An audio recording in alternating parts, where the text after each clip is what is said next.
Welcome to Coffee and Revelation, chapter 7. This is Friday. It's our last look this week, and we're right at the end of the chapter, this beautiful description of heaven. Let me just read it. Well, I'll read from verse 14. And answered, Sir, you know. And he said, These are they who've come out of the great tribulation. They have washed their robes and made them white in the blood of the Lamb. Therefore they are before the throne of God, and serve him day and night in his temple. And he who sits on the throne will shelter them with his presence. Never again will they hunger, never again will they thirst. The sun will not beat down on them, nor any scorching heat. For the Lamb at the center of the throne will be their shepherd.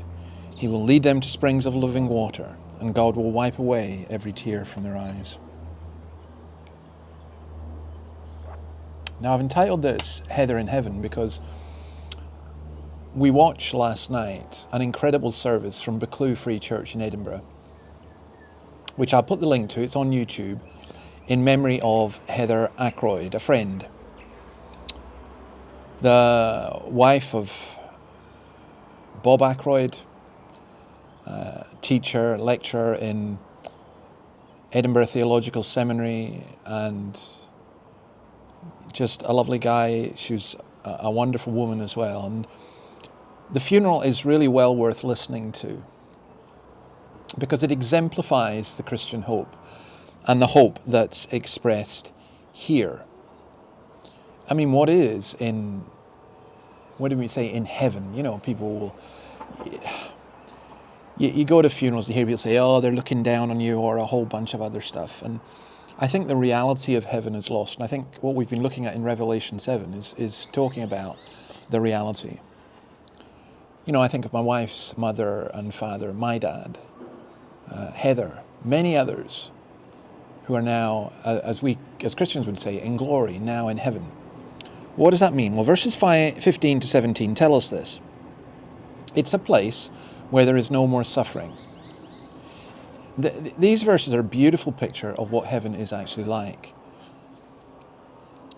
It's a place where we have the ultimate job satisfaction serving God. They serve him day and night in his temple. We are sheltered. We will never experience the vagaries of climate change. We will never hunger or thirst in any sense. Christ completely fulfills all our desires. The Good Shepherd leads us to springs of living waters, and every tear is wiped from our eyes. This is not wishful thinking. This is the reality that Jesus died to bring about.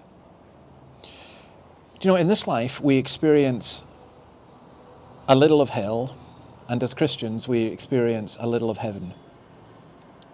But even the very best that we experience is only a foretaste. I remember as a very young Christian walking along the beach in Brora in the Scottish Highlands. It was a gorgeous moonlit evening. I had no idea that I'd end up being the minister there.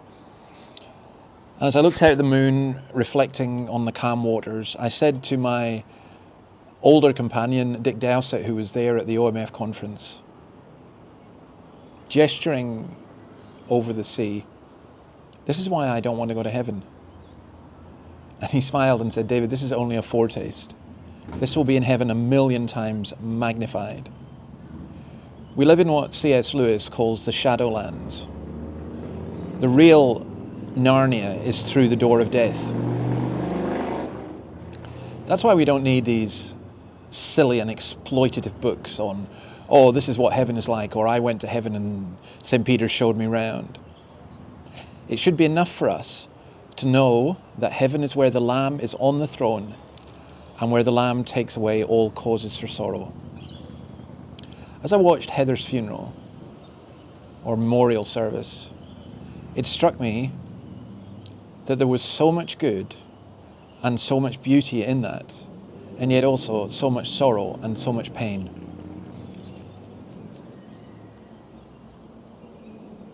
Imagine being in a place where the sorrow and the pain is taken away. One day we won't have to imagine. This chapter's told us what it's going to be like. God bless you. See you on Sunday for Songs for Sunday, and next Monday as we go into the somewhat mysterious chapter 8 and the 7th seal. Bye.